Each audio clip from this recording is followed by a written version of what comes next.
ये पेपर 25 फरवरी 2019 का second shift का है। Middle school teacher eligibility test जो हुआ था माध्यमिक शिक्षक भर्ती परीक्षा 2018 उसका। यहाँ पर चाइल्ड डेवलपमेंट और पेडागोजी से संबंधित प्रश्न हैं। ये 30 प्रश्न रहेंगे। लगभग 15 मिनट में अपन इन प्रश्नों को कवर कर लेंगे। और आप लोग इन सारे जितने भी वर्ग 2 की परीक्षाएं हुई हैं उनके ये एक बार सारे पेपर जरूर लगा लें। चलिए चलते हैं। किसी व्यक्ति का बुद्धि लब्धि को शुरू करने में उसकी खाली स्थान दिया है। आयु से विभाजित उस व्यक्ति की आयु के अनुपात से दर्शाया जाता है। क्या कह रहे हैं? किसी व्यक्ति की बुद्धि लब्धि को शुरू करने में उसकी वास्तविक इरादे पहला ऑप्शन दिया है, या फिर स्टीरियोटाइपिंग दूसरा दिया है, कालानुक्रमिक, या फिर तीसरा जो दूसरा ऑप्शन रहेगा इसमें खाली स्थान स्नायविक, फिर कालानुक्रमिक, मानसिक और कालानुक्रमिक। क्या रहेगा सही? तो दिया हुआ है मानसिक और कालानुक्रमिक।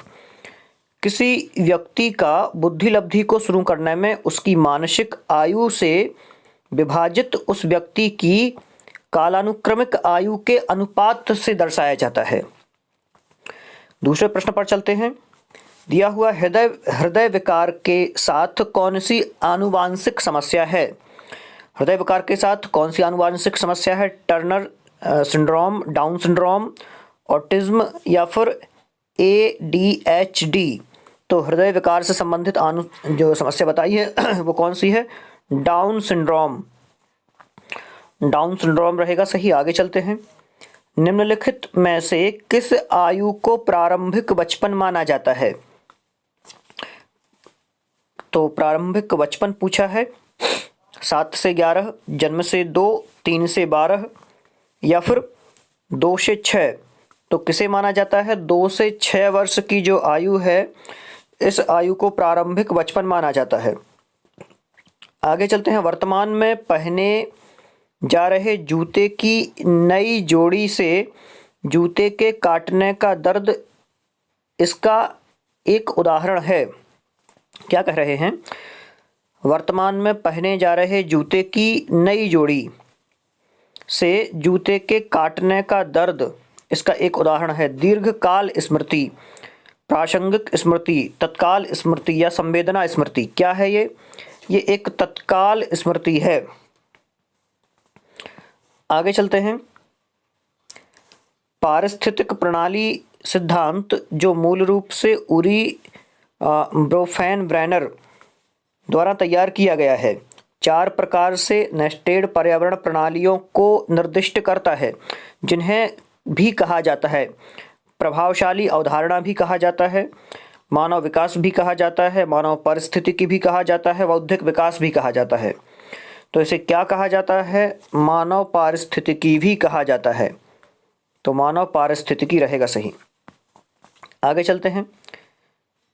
नए लक्ष्य की ओर या उन आक्रमण लक्ष्यों को पुनः निर्देशित करना जो अक्सर कलात्मक, बौद्धिक या सांस्कृतिक लक्ष्य होते हैं वो कहलाते हैं उदात्तीकरण कहलाते हैं, प्रतिकरण कहलाते हैं, संबंधन या युक्तिकरण।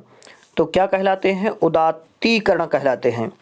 नए लक्ष्यों की ओर ऊर्जा या उन आक्रामक लक्ष्यों को पुनः निर्दिष्ट करना जो अक्सर कलात्मक, बौद्धिक या सांस्कृतिक लक्ष्य होते हैं वो युक्तिकरण कहलाते हैं, उदात्तीकरण कहलाते हैं। हाँ, आगे चलते हैं। निम्नलिखित में से कौन सी एजेंसी भारत में स्कूली शिक्षा के लिए पाठ्यक्रम रूपरेखा तैयार करने के लिए उत्तरदायी है? बहुत महत्वपूर्ण प्रश्न है ये। निम्नलिखित में से कौन सी एजेंसी है जो भारत में स्कूली शिक्षा के लिए पाठ्यक्रम रूपरेखा तैयार करने के लिए उत्तरदायी है? ऑप्शन दिया है NCERT, NEUPA, NCTE, या फिर RCI। तो आप सभी को पता ही है NCERT है।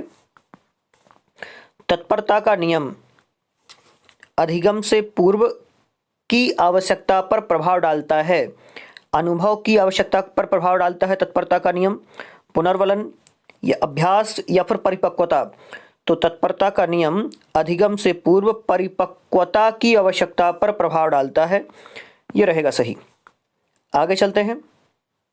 चंकिंग पर मिलर के सिद्धांत के अनुसार मैजिक नंबर क्या है? तो ये मैजिक नंबर पूछा है, क्या रहेगा सही उत्तर? तो जो 7 दिया हुआ है कोष्टक में प्लस और -2 दिया है, ये रहेगा इसका सही उत्तर। या आप इसको लिख लें, इस प्रश्न को भी लिख लें कि ऐसा भी प्रश्न पूछा गया है। आगे चलते हैं, क्या कहा? नृत्य प्रदर्शन के दौरान गार्डनर के किस सिद्धांत में बहुबुद्धिमत्ता का उपयोग किया जाता है? नृत्य प्रदर्शन के दौरान गार्डनर के किस प्रकार के बहुबुद्धिमत्ता का उपयोग किया जाता है? किस प्रकार के बहुबुद्धिमत्ता का प्रयोग किया जाता है? प्राकृतिक बुद्धि, अंतरावैयक्तिक बुद्धि, भाषागत बुद्धि या शारीरिक गति संवेदी बुद्धि? क्या रहेगा सही? शारीरिक गति संवेदी बुद्धि का उपयोग किया जाता है। आगे चलते हैं, स्नायुयीय या न्यूरोटिज्म दिया हुआ है। अनुभव में व्यक्ति को सर्वाधिक क्या अनुभव होता है? स्नायुयीय अनुभव में सर्वाधिक मतलब व्यक्ति को सर्वाधिक क्या अनुभव होता है? अनियंत्रित प्रसन्नता, मिश्रित भाव, उच्च तनाव और घबराहट, सकारात्मकता? क्या रहेगा सही? जो 11 नंबर का दिया हुआ है ये रहेगा तीसरे नंबर वाला सही। उच्च तनाव और घबराहट जो है ये रहेगा सही। आगे चलते हैं, एक शिक्षक के रूप में समस्याग्रस्त स्थिति में छात्रों की मदद करने का सबसे अच्छा तरीका क्या है? एक शिक्षक के रूप में समस्याग्रस्त स्थिति में छात्रों की मदद करने का सबसे अच्छा तरीका क्या है? इनाम देकर, पहला। दूसरा दिया हुआ है दंड देकर, तीसरा दिया है समाधान प्रदान करके और चौथा दिया है हल करने के लिए इसी प्रकार की समस्या देकर। क्या रहेगा सही? हल करने के लिए इसी प्रकार की समस्या देकर, ये रहेगा इसका सही उत्तर।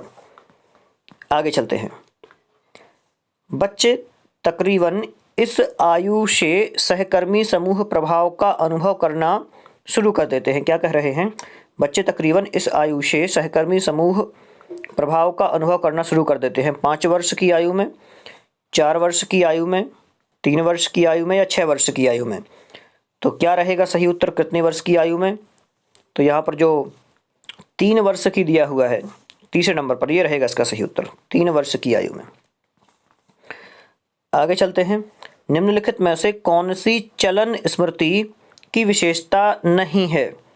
वर्किंग मेमोरी, जिसे चलन स्मृति भी कहा जाता है, चलन स्मृति की विशेषता नहीं है। इसमें रिहर्सल शामिल है, पहला। यह स्थायी है, दूसरा। यह सक्रिय है, तीसरा। इसमें जोड़ तोड़ शामिल है। क्या रहेगा सही उत्तर? ये स्थायी है। ये विशेषता जो है ये रहेगा इसका सही उत्तर। निम्नलिखित में से कौन सी चलन स्मृति की विशेषता नहीं है? तो यह स्थायी है, ये इसकी विशेषता नहीं क्योंकि सक्रिय नाम ही है उसका। आगे चलते हैं, निम्नलिखित में से कौन सा अधिगम सबसे अच्छा वर्णन करता है? अधिगम का सबसे अच्छा वर्णन करता है। शिक्षक को सुनने के माध्यम से ज्ञान और कौशल प्राप्त करने की प्रक्रिया। दूसरा दिया है मूल संस्मरण के माध्यम से तथ्यों और जानकारी प्राप्त करने की प्रक्रिया। पढ़ने और लिखने के लिए जानकारी इकट्ठा करने की प्रक्रिया। अपने विचारों, अनुभवों, अध्ययन इंद्रियों और साझाकरण के माध्यम से ज्ञान, कौशल और निपटान प्राप्त करने की प्रक्रिया। क्या रहेगा सही? तो जो सही रहेगा, अपने विचारों, अनुभवों, अध्ययन इंद्रियों और साझाकरण के माध्यम से ज्ञान, कौशल और निपटान प्राप्त करने की प्रक्रिया जो है ये रहेगा इसका सही उत्तर। तो जो चौथा नंबर दिया हुआ है यही होगा इसका सही। आगे चलते हैं, मनोवैज्ञानिक विकास के निम्नलिखित चरणों में से कौन सा चरण बचपन में नहीं होता? क्या कह रहे हैं?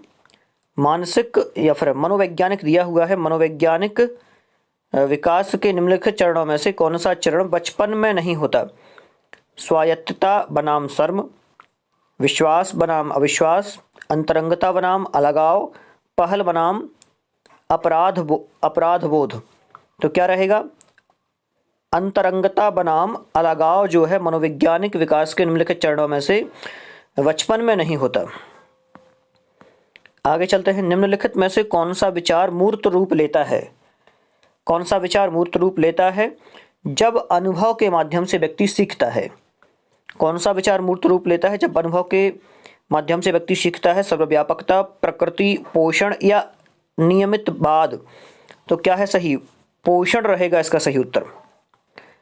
आगे चलते हैं। बच्चे में शारीरिक विकास निम्न आयु सीमा में धीमा हो जाता है। किस आयु सीमा में शारीरिक विकास धीमा हो जाता है? 6 वर्ष से 9 वर्ष, 3 वर्ष से 4 वर्ष, 5 वर्ष से 6 वर्ष और 4 वर्ष से 5 वर्ष। क्या रहेगा सही? तो 5 वर्ष से 6 वर्ष की आयु जो है इसमें विकास धीमा हो जाता है। आगे चलते हैं। शब्दों की भाषा इसके लिए आवश्यक नहीं है। क्या कह रहे हैं? शब्दों की भाषा इसके लिए आवश्यक नहीं है। किसके लिए आवश्यक नहीं है? वैचारिक चिंतन के लिए, अवधारणात्मक चिंतन के लिए, कल्पनाशील चिंतन के लिए या फिर साहचर्य चिंतन के लिए। तो शब्दों की भाषा इसके लिए आवश्यक नहीं है। किसके लिए? कल्पनाशील चिंतन के लिए आवश्यक नहीं है। आगे चलते हैं। पियाजे ने विकास को नियंत्रित करने वाले जैविक कारणों को महत्व दिया है। जबकि वाइगोत्स्की ने इसके महत्व का कारण बताया है। पियाजे ने विकास को नियंत्रित करने वाले जैविक कारकों को महत्व दिया, जबकि वाइगोत्स्की ने इसके महत्व का कारण बताया। चिंतन प्रक्रिया, सामाजिक संपर्क, भौतिक कारक या पर्यावरणीय कारक? तो सामाजिक संपर्क बताया इन्होंने। ये रहेगा सही, सामाजिक संपर्क। आगे चलते हैं। वंचित पृष्ठभूमि के छात्रों को सीखने में कठिनाई का सामना करना पड़ रहा है। सबसे संभावित कारक जो उन्हें प्रभावित कर रहा है वह क्या है? व्यक्तिगत आवश्यकता, नींद की कमी, तनाव या संज्ञानात्मक क्षमता? तो व्यक्तिगत आवश्यकताएं हैं। ये रहेगा सही उत्तर। वंचित पृष्ठभूमि के छात्रों को सीखने में कठिनाई का सामना करना पड़ रहा है। सबसे संभावित कारक जो उन्हें प्रभावित कर रहा है वह व्यक्तिगत आवश्यकताएं। आगे चलते हैं। व्यक्तिगत मूल्यांकन के दौरान MBTI का दृष्टिकोण क्या है? धारणा है, प्रक्षेपीय है, संचरित है या आंकना है? क्या रहेगा सही उत्तर? जो संचरित दिया है ये रहेगा इसका सही उत्तर। आगे चलते हैं। निर्माणवाद का सिद्धांत के द्वारा प्रतिपादित किया गया। निर्माणवाद का सिद्धांत किसके द्वारा प्रतिपादित किया गया? एरिक्सन के द्वारा, वंडूरा के अनुसार, वाइगोत्स्की के अनुसार या कोहल वर्ग के अनुसार? तो निर्माणवाद का सिद्धांत किसके द्वारा प्रतिपादित किया गया था? वाइगोत्स्की के द्वारा प्रतिपादित किया गया था। आगे चलते हैं। जब नए विचारों को मौजूदा विचारों में शामिल किया जाता है तो उन्हें के रूप में जाना जाता है। किसके रूप में जाना जाता है? अनुकूलन के रूप में जाना जाता है, प्रतिकृतियन के रूप में जाना जाता है, आत्मसातकरण के नाम से जाना जाता है या पुनरुत्पादन के नाम से जाना जाता है? तो क्या रहेगा सही? आत्मसातकरण के नाम से जाना जाता है। जब नए विचारों को मौजूदा विचारों में शामिल किया जाता है तो वो आत्मसातकरण कहलाता है कि आत्मसात कर लिया। ड्राइविंग करते समय हमारे फ़ोन का उपयोग करना किस प्रकार के अवधान का एक उदाहरण है? सिग्नल अवधान, विस्तृत अवधान, चयनात्मक अवधान या विभक्त अवधान? क्या रहेगा सही? विभक्त अवधान का एक उदाहरण है ड्राइविंग करते समय हमारे फ़ोन का उपयोग करना। आगे चलते हैं। सीखने की अक्षमता वाले छात्र को स्कूल से संबंधित क्षेत्र जैसे पढ़ना, लिखना, तर्क करना, सुनना या गणित महत्वपूर्ण होती है। तो गणित की महत्वपूर्ण समझ होती है सुनना, या गणित में महत्वपूर्ण समझ, जानकारी, समस्याएं या कठिनाई होती है? क्या होती है? तो कठिनाई होती है जब सीखने की अक्षमता वाले में पूछा है यहाँ पर। आगे चलते हैं। अभिप्रेरण के लिए निम्नलिखित में से कौन सा दृष्टिकोण एक आंतरिक स्रोत पर निर्भर नहीं करता है? एक आंतरिक स्रोत पर निर्भर नहीं करता है, संज्ञानात्मक स्रोत पर, मानवतावादी, व्यवहारवादी या फिर सामाजिक या फिर समाज सांस्कृतिक? तो क्या रहेगा? व्यवहारवादी। अभिप्रेरण के लिए निम्नलिखित में से कौन सा दृष्टिकोण एक आंतरिक स्रोत पर निर्भर नहीं करता है? व्यवहारवादी स्रोत पर। 28वां प्रश्न है, प्रदर्शन में असफलता बच्चे के अधिगम की प्रक्रिया का एक अनिवार्य हिस्सा है क्योंकि। प्रदर्शन में असफलता बच्चे के अधिगम की प्रक्रिया में एक अनिवार्य हिस्सा है क्योंकि यह आत्म जागरूकता विकसित करने में मदद करता है। यह बच्चों को बुरे अनुभवों के लिए तैयार करता है। यह पुनः परीक्षा में छात्र की मदद करता है। यह बच्चों को समझने के लिए सशक्त बनाता है। जो जोखिम बड़ा या छोटा लेना उनके अधिगम के पथ में महत्वपूर्ण है। तो क्या रहेगा सही? यही। यह बच्चों को समझने के लिए सशक्त बनाता है और जो जोखिम बड़ा या छोटा लेना उनके अधिगम के पथ के लिए महत्वपूर्ण है, यही रहेगा सही। 29वां प्रश्न है, लॉरा एक स्प्रेडशीट डिजाइन करती है। लॉरा एक स्प्रेडशीट डिजाइन करती है। यह कथन अभिरुचि परीक्षण की किस विशेषता का सूचक है? कार्यस्थलीय चिंतन या लिपिकीय चिंतन, तर्क शक्ति, संगठनात्मक चिंतन या अंक चिंतन। तो ये तर्क शक्ति जो है ये रहेगा सही। लॉरा एक स्प्रेड शीट डिजाइन करती है। यह कथन अभिरुचि परीक्षण की तर्क शक्ति की विशेषता का सूचक है। आगे चलते हैं। इनमें से कौन सा जीडीडी के लिए एक कारण हो सकता है? इनमें से कौन सा जीडीडी के लिए एक कारण हो सकता है? बचपन का संक्रमण, बचपन का मोटापा, सख्त परवरिश या चीनी और एडिटिव्स का अत्यधिक सेवन। क्या रहेगा सही उत्तर? बचपन का संक्रमण जो दिया हुआ है यही रहेगा इसका सही उत्तर। आगे चलते हैं। यहाँ पर जो अगली संस्कृत दी हुई है, फर्स्ट संस्कृत लैंग्वेज में संस्कृत जिन्होंने भरी है उनके लिए ये पेपर ओपन हो रहा है अगला। इसमें भी शायद गद्य पद्य उस टाइम पर नहीं दिए थे। चलिए मिलते हैं पुनः अगले वीडियो में। आप लोग इसी प्रकार से अन्य वीडियोस का अभ्यास करते रहें और चैनल की प्लेलिस्ट में जाकर सारे वीडियोस जरूर देखें। बहुत ज़्यादा महत्वपूर्ण वीडियो है और अग्रिम आप सभी को शुभकामनाएं।